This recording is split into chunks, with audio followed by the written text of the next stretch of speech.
Power 97.9 and TVXYZ as you know Siabo Mema etiefo ni ahwefo nyina adwo enyime sem a yabo ano se no siabem Kasiebo ewo obubo bosime de to so mienu emfempe mienu ne aduonu miensa emu eda ya wada mankasa meda ena yede ebamu Kasiebo bi enam radio SM online a womo FBA Apostate FM ewo Virginia America man emu tune in app so Power 97.9 Desi Radio Italy Adamfopa Radio Paris J Live Radio ewo UK OPD Radio ewo UK multi TV de boss so your Radio XYZ and a Loud Silence TV na say Kevin Taylor na pamfo Wama fire to muden dia wubenya bi ahwe ewo ho Voter Power ni Global FM nyina wo ho Sharp FM Takrade Ensuma FM Kankwanta Buem FM ewo Jazz kan High Radio ewo Bechem wofa Kasiebo yi ebi Jinyame ewo Sampa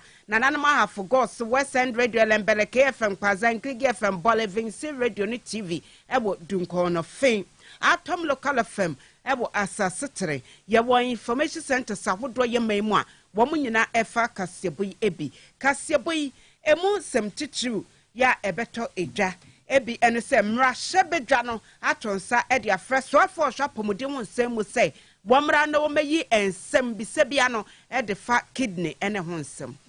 kolebu aban ya resabia kase won kra ha na se na nka kidney ho nsem no ukopie mu ho a yentumi nhwe na so no aban anasa so afọ na hwe apomudi ho nsem so ahye wo mokete se won mu mie na afi amanfo nya ayarehwe na MPP mayekuo no be da na osunu nkomrem set bia nyame yadoma memene da obekwa bato so yi frankatufo yama wamo pridi bre ni nyina bi do mo nsa ahwente ase apamase se wulu so abeta party ni na ya konse fufuro mu a eno ena mrahye fie mrahye badwafo a wo ho aka bom ekiremu se ntokwa na esi wo Israel na Israel for ne eye Palestine for dia boani no otiremo say adwobreo wonomo entwa so National Cathedral bon sam diamond pani akufo ade se wo mo sie no secretariat na satena ye no e de abeto edwa se boni bia enim eti mo amokeka sa se ene na mo so kra ma project ne yatwa sensen no o sent sa na party a yefre no NPP wonomo Council of Elders no titreni a wodamo eye honorable Hackman osu ageman wose na se MPP fo nipa bebre ni brade dodro sa eni bre no anamu ma party no emu che eni on edikan na yet waswa spare parts dealers ya womo eka ese womo etetu esa say Ghana Revenue Authority akrache for etete womo no wose womo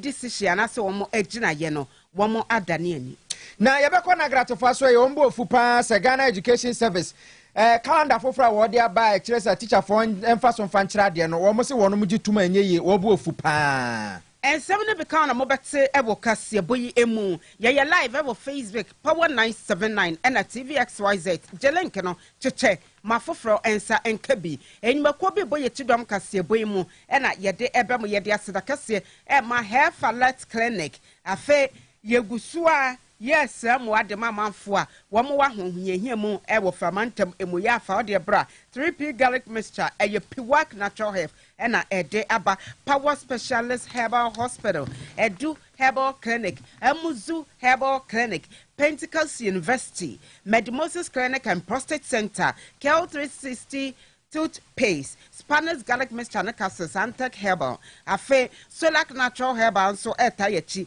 Let's Talk Educational Consult Ruta Natural Product and a Unicorn Car Rentals woman nyina boye chidom and ye de Kasiebo yi eba and you make Kasie mokote beka for ya de dwane ye de so mo eye me be po so hima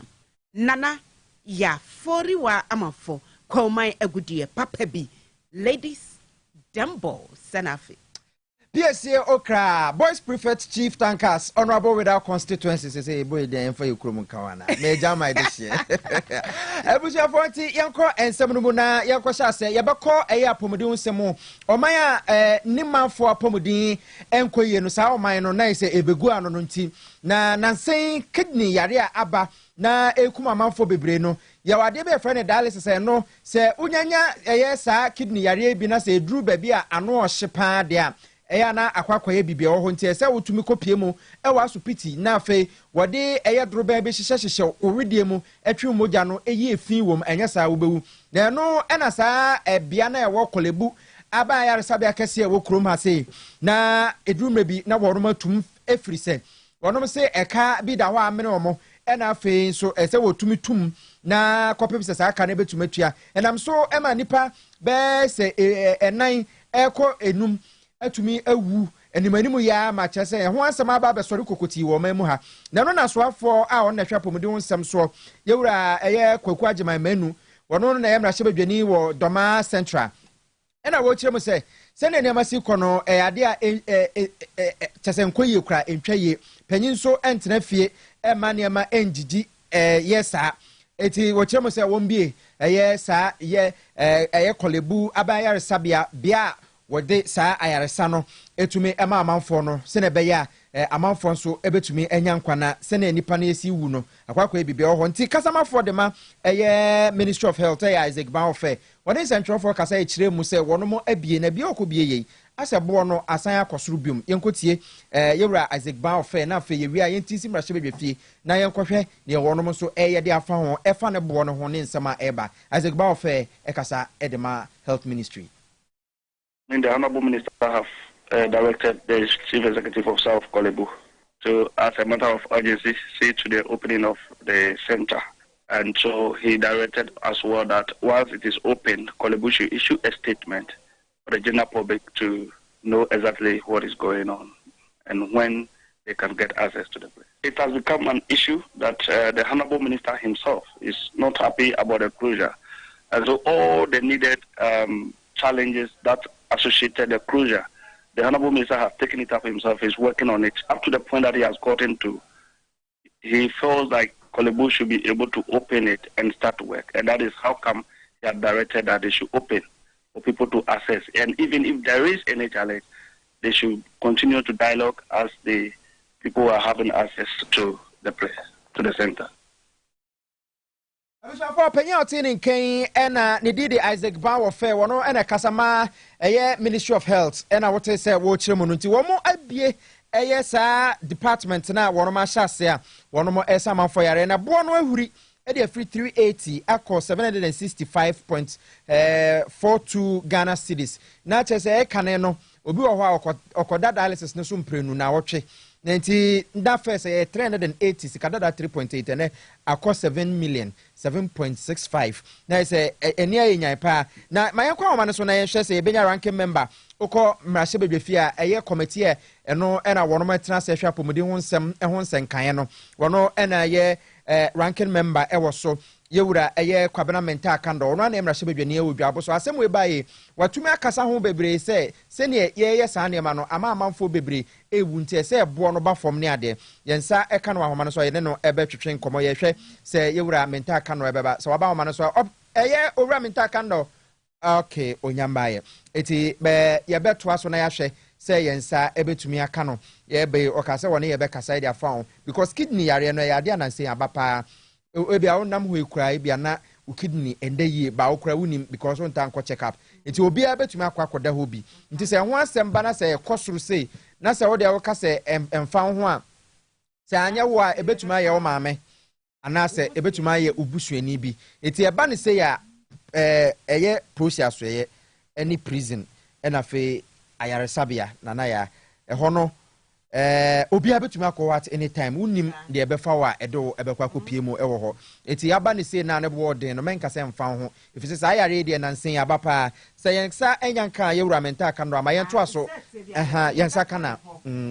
waba o ma no so nana ayo asem we hu hia pa honorable kwabra menta aka no Power FM any TV XYZ tune ye ma adwuma akwa aba ye da senso se wanya bre e de amayen na meka se mokasa ho sene be ya sa kidney dialysis won issue ye bo no ebekọ fom ya te se wono matuma sa ko 765.42 much is asem we na mote ye no sen na mususo mu Minia the assembly no is something in the wasom ye di mun komo including the board aba the agency here is sa me say when are unit na nkasa no Kolebu de ya tu nipa wu a na ewu ya me no kasa nipa be 19 na wu aban ka ho fe vice president on stage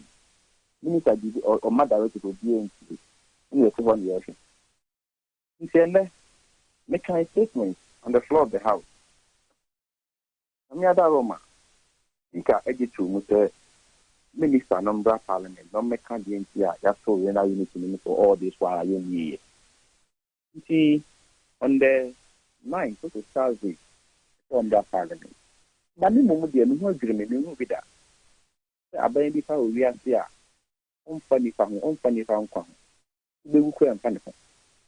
ya so we na unity nge ko bobo e say the kakra kai that for deficit of our plan bear 4 million nti pay oh my 4 million nti ye be dia from the between as minority and they control the public pay. What we can do is to put the executive to check.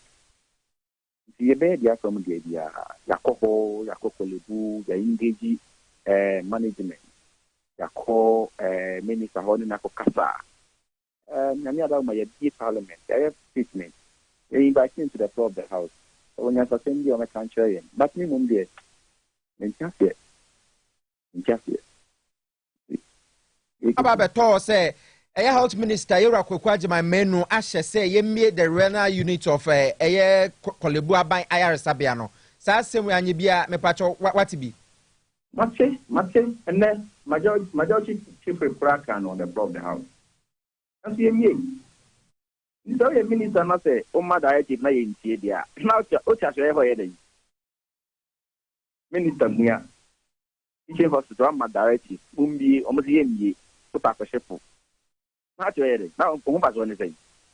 You're not on top of your job. What do I now do? Masoben Pan, or Minister, Masoben Pan, and the management of a certain hospital. Minister Mark directive. I must say, you can go to him. Masoben was. Kana Kolebu for Nekana. Ahomano atia tomna mebisa ne se anye bia sana Kolebufo no wono mo kan se minister waka nenso yenso yebeye ne ese yenso ye yana enei papa opanyin kwabramenta kando edis asemu ye ko Ghana mra shebe fie se nka yentwe minister no enfa ne mra na se o sa asem no nto aso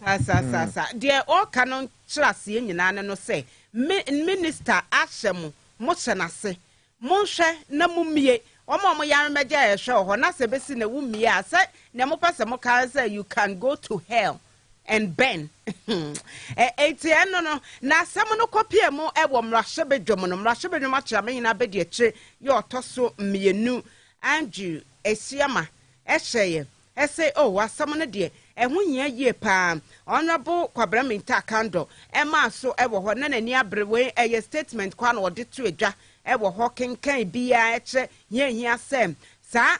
bia ya hwe dialysis ho nsem ewo Kolebu no emperefo bema womo ani aba ho na ne nsem ye ode eto edwa honorable Kwabraminta Akando ye besenya na homa so de na yenkotie sede o kan no wo mrahye bedwom. Minister for Health in a meeting with a section of minority MPs on the 13th of October assured that plans were far in advance to have the center reopened soon. Unfortunately, this soon seems to last longer than anticipated. The minister understands that immediate action is required to alleviate the sufferings and financial strains on dialysis patients. However, constraints to reopen the center may be coming from other avenues requiring the attention of this House. The reopening of the outpatient department cannot continue to remain in abeyance. Mr. Speaker, even more distressing is a statement from the Renal Patient Association to the effect that since the closure of outpatient department of the renal unit in May this year, more than 19 outpatients have died. The tragic loss of life emphasizes the urgency of the matter and the necessity for immediate intervention, Mr. Speaker. It is imperative that the renal unit outpatient department is promptly reopened and the approved 380 Ghana cedis fee charge is reinstated. Mr. Speaker, I therefore call on this House,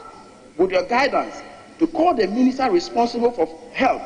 to come to this House and clarify why the outpatient department of renal unit of Kasiebo Teaching Hospital remains closed and what measures have been instituted to ensure that the facility is reopened as soon as possible. I plead with this House to rally behind me in calling on government to consider absorbing the full cost of dialysis for Ghanaian patients, or at the very least, absorb whatever the difference beyond the 380 Ghana cedis.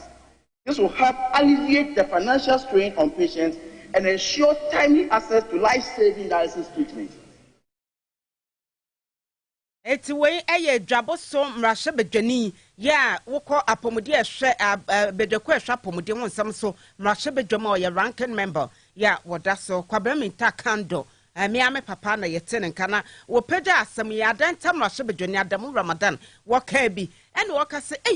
esika ye kasa ne boye den dada obi koya dialysis a babia mo pagya bedru ya ye ni bere ye ka ho asem ye ne mo de edu 765 ne 42 pestres dia ebe wi ase ankrakra ya sabia abom so ye dialysis ibi wo mo be pagyam eba ne se nye wo mo nya kidney yade na mo pese wo mo enwu asem we de honorable speaker yesrew mo hwa na mo ka ho asem entu wana mo emaye. Let's look at the Kasiebo Teaching Hospital. Is more or less the biggest referral center in the country where if anybody has issues would be referred to. At the time when Kasiebo Teaching Hospital was charging 380 Ghana cedis per dialysis session, it served as a buffer or as a check on other facilities not to go too far away from that price range. Mr. Speaker, at that time, the Ridge Hospital was charging 500 Ghana cedis per session for dialysis. The police hospital was charging 450 Ghana cedis. Komfo-Anokye Teaching Hospital was doing 400 Ghana cedis per session. For the private facilities, Ghana Canada in East Legon were charging 530 Ghana cedis per session. You have the Nyaho Medical Center, they were charging 500 Ghana cedis per session. Mr. Speaker, these private hospitals don't enjoy any tax waiver of any sort. If we allow Kasiebo Teaching Hospital to push their price from 380 to 764, where they are proposing to go to, what that means is that these private facilities that don't enjoy any tax waiver are likely to push their price range to close to 1,000 or even more than 1,000 for individual sessions. Mr. Speaker, it is important that as a country we take a very good look at this situation. We dentam rashe bedwani adamu Ramadan adana sa wo sese a sese sika ya wo mo agye na watwe na obekọ no a 1530 se obekọ emprensa na watwe a 2295 empeso ni bi eka ho ti bosome ya yesen wontumi ntua kra aketua sen na oje anu de aduma ya aketua sen na oje na se bosome aketua mpo yesen na se na watwe wo betua sen na obewu na watwe wo de bosome sika ena betua na watwe miensa na aka no ye ne den anu ade o abai we mutumu ode pa ena musoma amrahye bedwama chiamahene ye otoso mienu honorable Andrew Amakwesiama echa yese enimani mujia soafo ya wo hwe apomuden wonsa so kwaku adimamanu bra accountant wakwakoye soafo a wo hwe apomuden wonsa so den papa na wo betumi aye wase ho bra na beyi ensema no ena musoma amrahye bedwafo nyina agetu se ane womo pese soafo ne mra na womra emeyi ensembisa ahodobi ano. Here before us on Thursday, 9th of November 2023, to come and brief us on the closure of the renal unit outpatient department and the upsurge of kidney-related problems in Ghana. I mean, the minister should come and tell us something. Almost everywhere people are talking about the kidney-related problems. He should come and tell us if the NHIS issue can also be captured in relating to kidney-related issues. I mean, he should come and tell us and to the extent the whole nation. So that is my directives. Eti we mrashebedwuma chiamehene abedi achira otosumi yenu Honorable Andrew Amakwesiama ena yeche nka yesra ban se wonhwe na asem we ya ka wo de opese wo manfo wo enfa ho monhwe na muntu wana mo sense onipa na oda dialysis so already problems so na kora nyasem ketwa nie enka kane no na dialysis so na o living a life normal no se ente sabio ejuma kra na wo ya wo betumi ayedwan so enye te se kane no eno da nchen a wo ye be ma mpamu de enso enye te se etasa wo kra feelings no we atenka na wen na wo mu empam agudie de na ade ye oh asem na rehu nana sense omo kra omo tumi nya mesem o emperefo mu animu a omo tumi nya erection a woda dialysis so no just kitikiti bi sima kitikiti bi na besenko so hu ebebre nso de wonya bi kra eyete bia bia na ode jonso na wo my penny akufo ado so ya otumi jonso free rough no wo mo ntumi nyunso bi enti already the problem was so no kra nya asem ketwa na wasan gini sika sen ama ne de akoyi sa bone na asa niema bone na ewo ni pedue ni mafi ho wo pese wuku na asa oyede enti yesam ntu wana ma nimu yi amayi we efa obi aho akwa te say yare akwa te say prison na say hospital obi a ebetumi atam we anytime de wakọ ye free sansem no mo yeda so we Ghana mra hye bedwa fie ho a na anu antokwa kese bi ema no home nso ewo Israel wo moto wo dwe ho saa no mu say chese bomba to epunu gbugim na bi ato wiem na bi ato asase so na nipa asase wuwu ye ko hwe ma saa ye hemasefo a wo no mo ewo Palestine ena woromo kototo saa de no mo se ne mo nso mo omo nso de ye saa ye tupa ekodi ewe bi enso du ko gu ho chese ko sese ukro bi ma afe ya se omo nkan ya nyina wo Palestine manuma chese na asam na kwakwa ya reho nipa nya nsuo num enkan ya nsu ni ho wonso aduane nsuo ni ho na se koma edi amanfo na Israel for ena Israel for to bomb na Palestine for so aba betu bi bumbum ena amanfo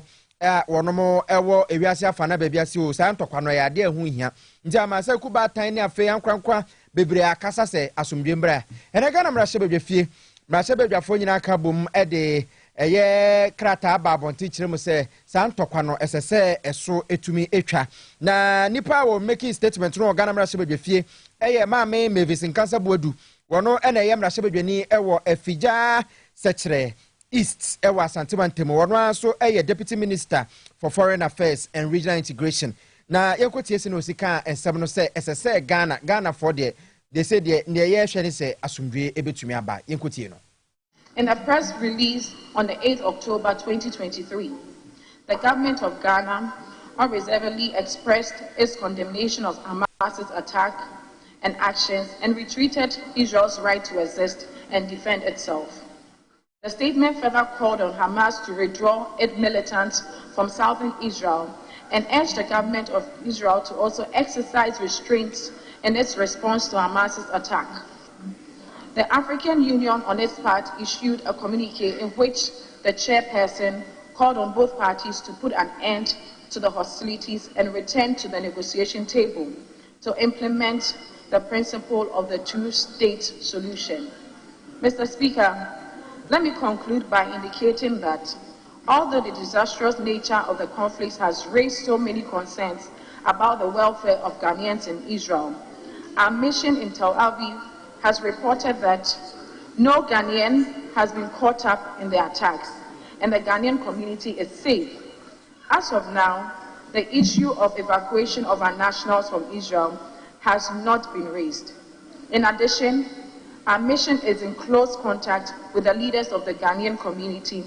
and is providing the ministry with the updates on their welfare, and we provide the general public with updates pertaining to the welfare of Ghanaians in Israel. Eti we Deputy Minister for Foreign Affairs and Regional Integration, Mami Mavis Nkansa Boadu. Wono na otene kano Ghana aban hwesa asomdwe beba na fe Ghana aban enso ani kire ehwo a chese ne yekoso ewo Ghana fo wono mo ho nyina Ghana aban ni de kire a wo hwese bibia ebekoso kama enu achi na mrahye bedwani a wo ye Okaikwe Central Owura Patrick Boama enso ede ne de enso eto so ekire nenti a SSA asumdwe no etumi eba. The supply of medical aid, water, fuel, and other essentials into Gaza has been restricted, especially by virtue of the fight going on within the area. The lives of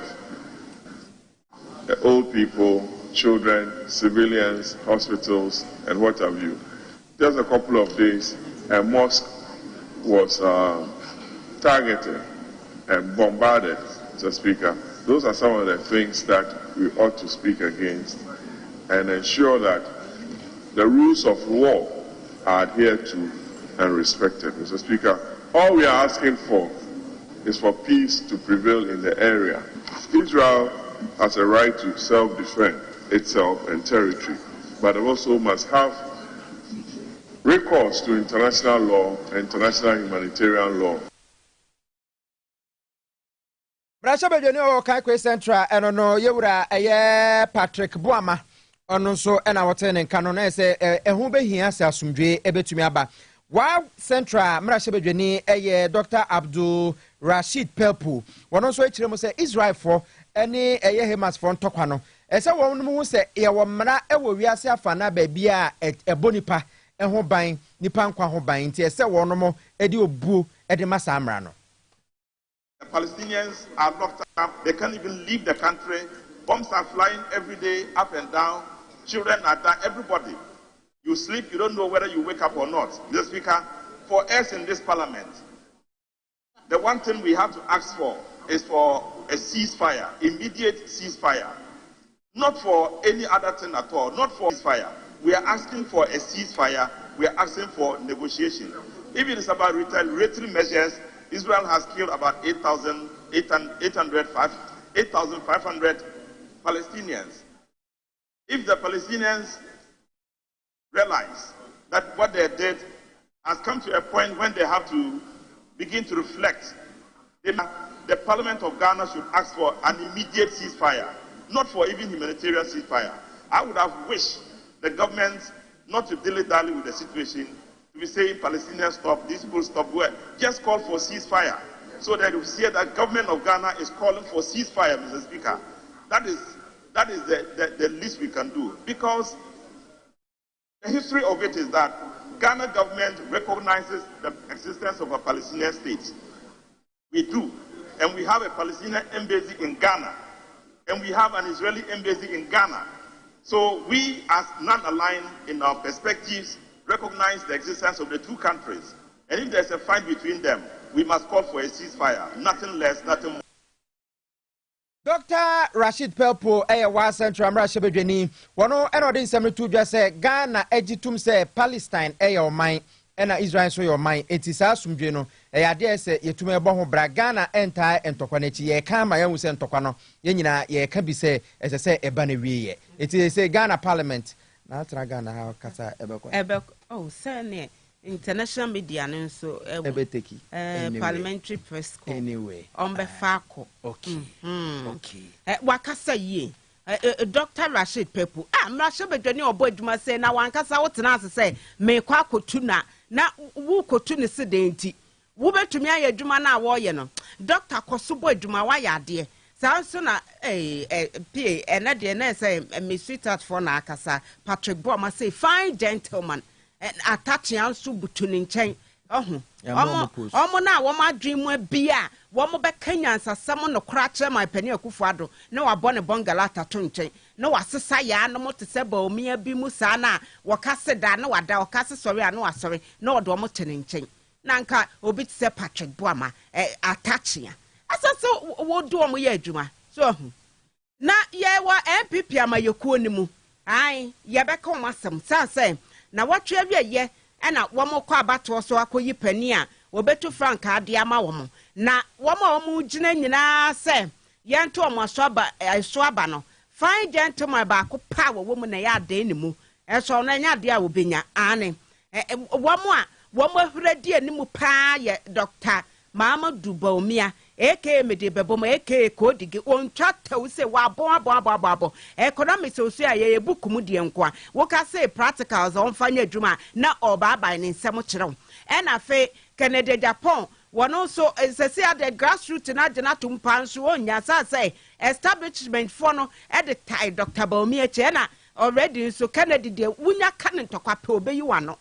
eti amafo bi kase papa wo personality issues wo ho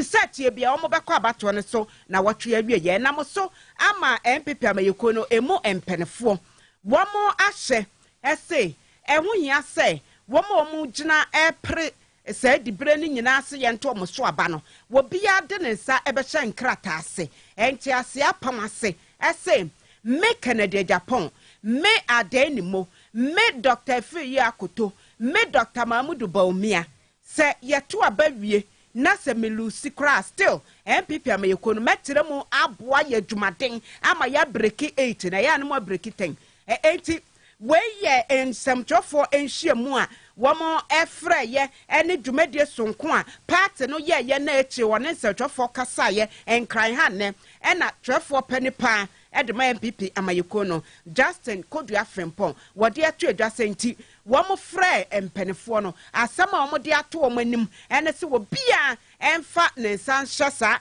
enti ase apam na se enyi ntum se party no de set ye bia wo betena mu ese wo lusu o so wo wini o wone MPP a ena ekona akrana yentie no. We have never had the perfect elections in this world, and we always learn from the previous ones and improve on the future ones.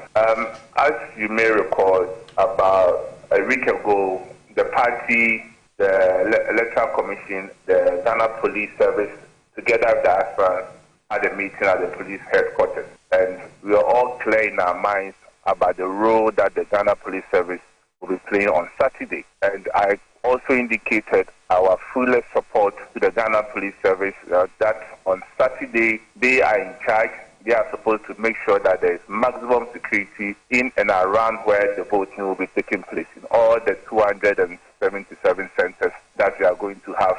the election. And on that day, I've also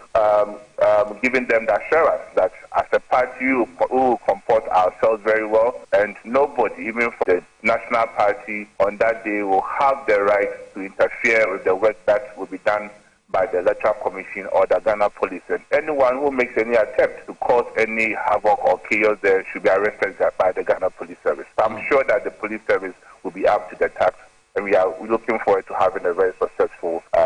primary on Saturday. Eti wei Justin Kodua Frempon JFK and your title friend. 12 penny back one was nkitaudie so Edema Kennedy Japan ne campaign team no Alaji Cadell Taylor any enkomo Alaji Yamuakwabo Edeba Power TVXYZ enyume si abrim Kasiebo so. Enra ye die hia mo ka bi na enei won se ebre na nya durawie na ye yawada adechi wochena efiada memneda na ye duru so still mo message no ekofom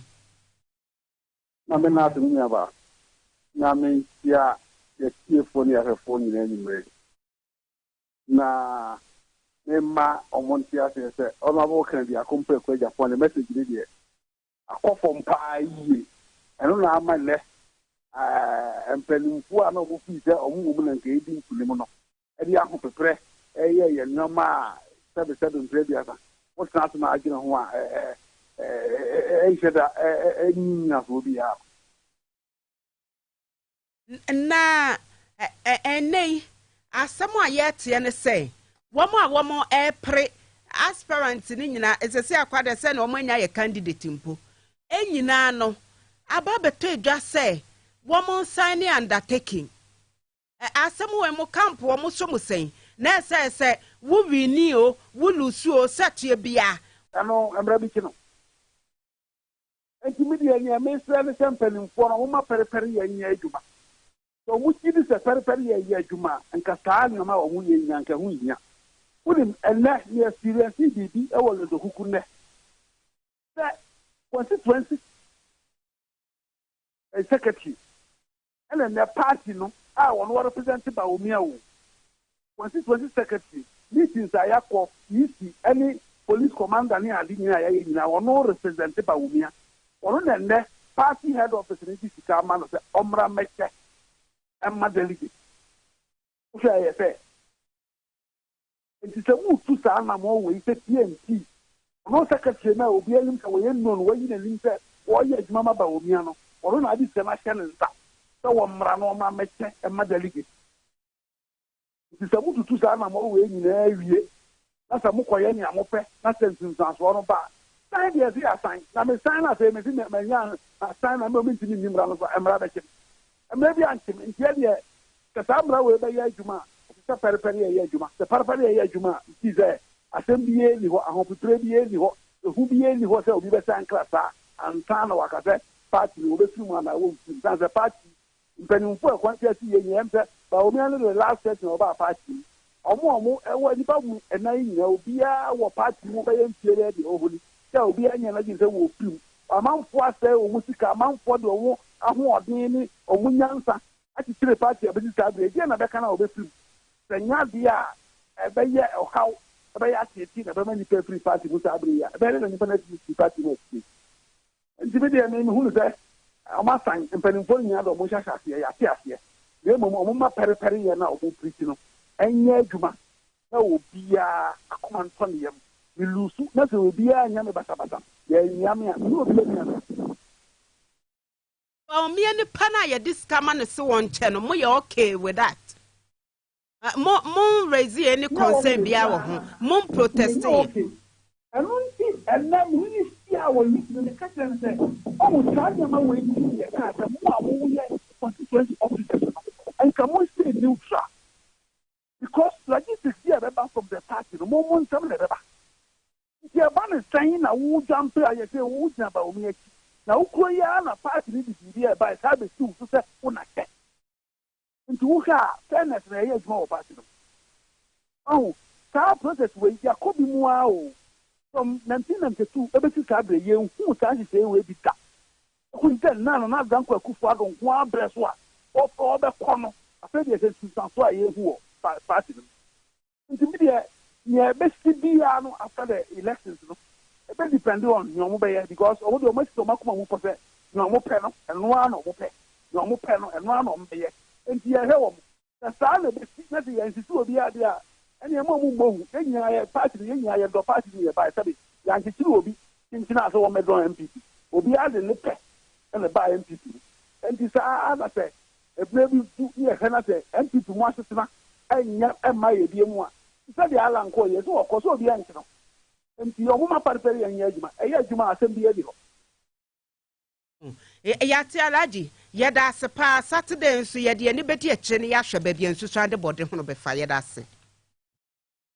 eti etiefo ne ahwɛfo wei ɛyɛ alagye Kadel Taylor wɔno ɛhwɛ nkitahodie so ebi ɛde ma Kadede Japan ne campaign team no ɛna yɛte ne nka no ɛsade no wate baabi ade no bɛkɔ deɛ wɔawunim na enwi aseɛ na ɛmfa nso amama sane undertaking mese menyɛ party ne bio me nom party ne bio a wontumi nkyekyere me ti Kennedy deɛ yɛ no mu say in the coming days obefi party ne omako sign undertaking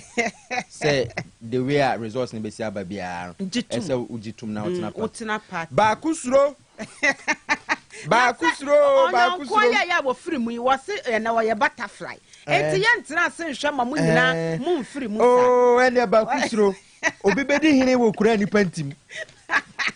na adene de Dr. Baumia Santini Dr. Baumia ba no wanya free 90% ekwa na wo yenim guase ni sase wo hwe echitai pa ye de ama no osonofo na enya omasam so ehia ye beka bi sase party ni monyo a esai Ghana ye democracy nti ye beka bi ese efiri 2008 na my penny ekufu ado de ne bai ya market wo saa fi saa Bernard besi saa brain ena akansie mu nso no wo de wanya ban ni mu support pa etebe bi ase na wantumi enya yɛfa sɛ 95% kwa na kyɛ wo no yɛtɔn wa yɛntɔ memene da yɛ showdown no ɛbɛkɔ so live ɛwɔ TVXYZ deɛ wopɛ sɛ wohwɛ biara Power FM yɛde ne nyina ɛbɛbrɛ na yɛda so wɔ NPP for amayoko num ɛne baaku suro Hackman also agyeman wɔno na ɛyɛ chairman Edema NDC Council of Elders na say party no mpanyimfo ko na wono matena mpanyimfo wo di party na nim no won na eye titena ni pa na wo se enema bi koso party no ma ama ne wura wa se nansen amanfo didi wom omu didi na fe ye didi ja amanfo asem na ye na wura ama wo se o se egu party no me na eye amakoma beta ne kana asem wo se kom de wo se den kra na aduane besi wo ye de aduane si wani ma entrese fa won sa mienu ni didi na fa wona nyina aka ho didi nkakra na obeme ese MPP for no selfish interest anyway amaji we aboso wo se egu party no ne wo de nsam wetu dwa wo Alisa Hotel wa bra na party no empanyefo be hia ye meeting na wo kasa na se onuma tumu so party no agu awia ne sa entie no fellow patriots, taking a deeper look at our party today, I see a party which may be weaker by our attitude, our utterances, and our disrespect for each other, as well as lack of discipline. I see a party sometimes with disputes and difficulties and acrimony. I see a party where members are refusing to work together, come up for a common goal. We have allowed our personal selfish interests to override the common good. I'm not pointing fingers at any one of us. Maybe we are all responsible. Fellow patriots, it becomes clear that some deep rifts and a portion to allow. Before moving on completely, though, it will be worthwhile to pause and examine what the ugly noises, courtesy JB Darocha, revealed about the MPP and what we know. Chese party no sese ade akwakwa ete se obi a woncheni we ehu bibi no tom ene the survivor of the fittest ebi mu so de yenim se party no ebi mu ho de ne cha bi ene otare ade ho na udidi ho kakra da kro beba na ye de tu abesi so na ye piawa e de wakwa kosi nchen se sa na ma nyina e kire se party na egu eba ne sa na emoa so down